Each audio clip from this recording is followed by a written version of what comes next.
साहेब, महायुतीच्या तिसऱ्या सरकारचं सोमवारपासून अधिवेशन सुरू होत आहे. काय नेमकं सरकार संपूर्ण बहुमताचं सरकार आता आलेलं आहे अधिवेशन. महाराष्ट्राच्या स्थापनेपासून सर्वाधिक अशापैचं जनमताचा कौल महायुतीला महाराष्ट्रातल्या जनतेने त्या ठिकाणी दिला. आम्हाला सर्वांना त्या गोष्टीचा निश्चितच अभिमान आहे आणि आमच्या साऱ्यांच्यावरची जबाबदारी वाढते आहे.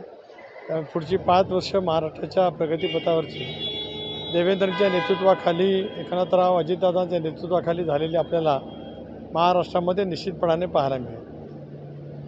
साहेब, मंत्रिमंडळ विस्तार उद्या होतोय. कोणाकोणाला संधी आहे आणि कशा पद्धतीचा नेमका फॉर्म्युला? काही क्षणाची वाट पाहूया आपण.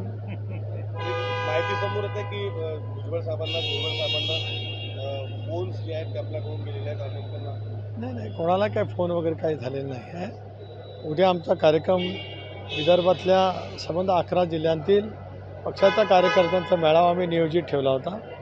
अपेक्षित आम्हाला असं होतं की कदाचित आज मुंबईमध्ये शपथविधी होईल, पण तो उद्या शपथविधी आहे. ती वेळ आम्ही थोडीशी अलीकडची केली.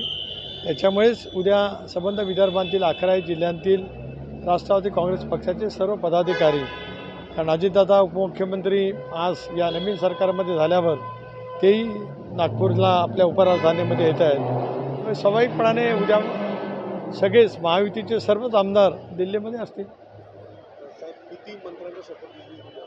शेवटी हा माननीय मुख्यमंत्री महोदयांचा अधिकार आहे आणि मुख्यमंत्री या गोष्टीमध्ये तपशीलवार उद्या बोलतील. आणि मला असं वाटतं देवेंद्रजींनी मुख्यमंत्रीपदाची सूत्र हातामध्ये घेतल्याच्यानंतर ते पहिल्यांदा येत आहे. त्याच्यामुळे त्यांचं उद्या अभूतपूर्व स्वागत वैदर्भीय जनता आणि नागपूरची जनता त्या ठिकाणी करणार आहे.